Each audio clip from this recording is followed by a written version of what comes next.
Rancho, Shawn Gordon, your host, back for an official episode. Lisa behind the camera. Fabulous. We are in political season now, so we have a candidate for Rancho Santa Margarita City Council with us, Glenn Acosta. But I want to take a brief moment to invite any of the other candidates to contact us if they want to be on the program before the election. So Glenn, we are keeping a little bit of distance, trying to be safe here, right? Yeah, thank you. Welcome to the program. Thank you very much for having me. Oh, it's fabulous to have a chance to talk to you. I've seen your campaign online, and I wanted to talk to you about some of the goals and ideas you have for Rancho. I know Dove Canyon Plaza is an issue for you. And so why don't you just fill me in on what are some of your campaign ideas and thoughts? So let me start by saying this. I go to a lot of city events, and my favorite ones are the one where Richard Reese speaks. Oh, yeah. As many of you know, he's the visionary master planner for our community. He designed Rancho Santa Margarita. And when he talks about the urban village that he created, there's a fondness in his voice and almost poetic. In fact, sometimes he uses poetry. And so I share that fondness for the city. I love Rancho, and so I feel like my job as a city councilman is to preserve what we have, to protect it, and that's really the overarching goal that I have as a candidate and that I would have as a councilman. Okay. So I know, there's been talk of Dove Canyon Plaza rezoning now. This has been an issue since I ran 4 years ago and then again 2 years ago, and plans have gone in and the city master plan has changed a little bit. And I know Mayor Pro Tem Beall has said that he would not approve high density housing. However, that's not what the application's for. So I think we need to be careful about the words that get used by candidates. So in terms of a statement with Dove Canyon Plaza and how it is now and what's been proposed, where do you stand specifically on that? Okay, that's a great question. So let me start off by saying, for most of us that live on that side of Rancho, we live in a high-risk wildfire area.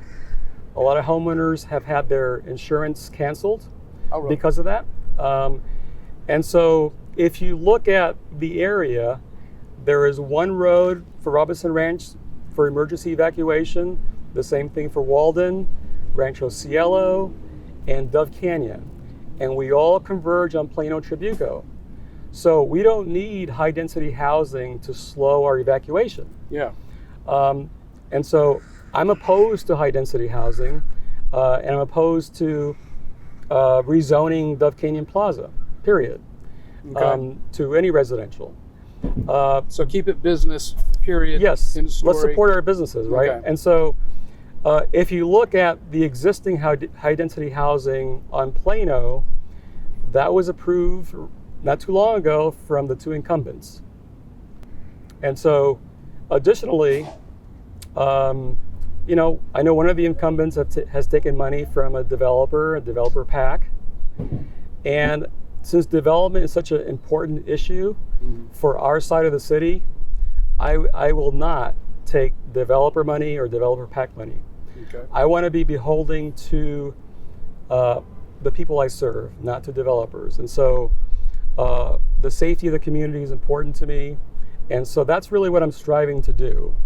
But let me add a couple of things, because just opposing isn't really enough. Yeah, you got to have an idea. And so there are two things I want to do is, the city has a general plan.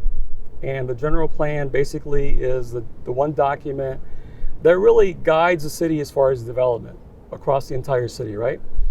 So the state has guidelines on what cities should include in that general plan.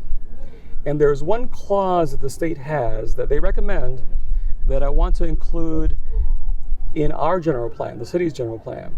And it says this: proposed developments must not increase the risk to life and property in hazardous areas. Oh.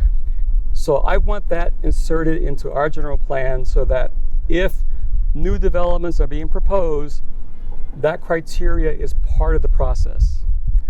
And so obviously we live in a high-risk wildfire area, so it's a hazard area. Yeah. The second thing is there have been a lot of bills this year in Sacramento to usurp local authority and make it easier for developers to convert commercial properties into low income or high density housing without having local approval from city councils. And there was one bill that came close to being passed this year.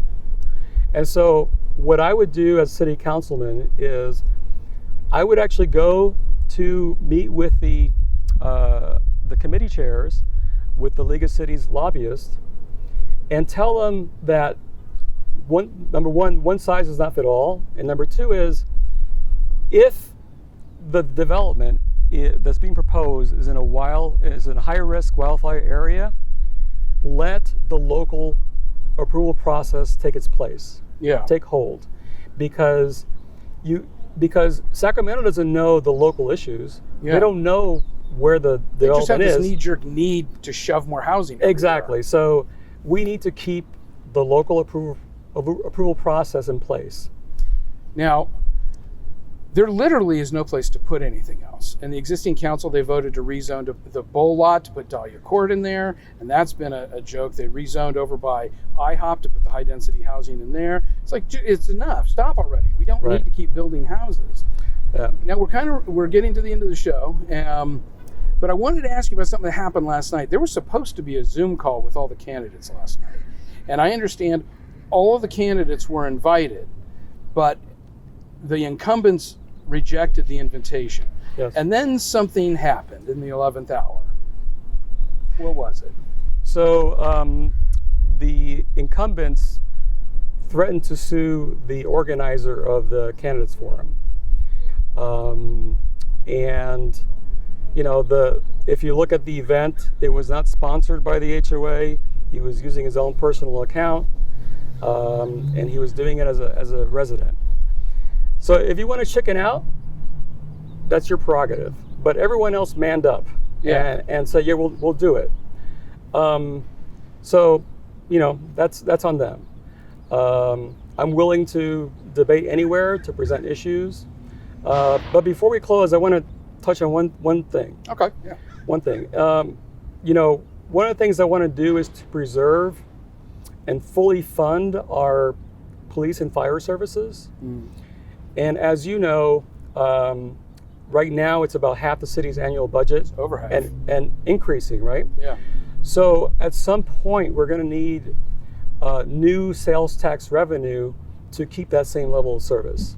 Now I have some ideas, but I want to partner with the community. I want to, you know, get their input on possibilities for doing that, because it's part of what keeps our city safe, right? Yeah. And to the deputy sheriffs, I just want to say this.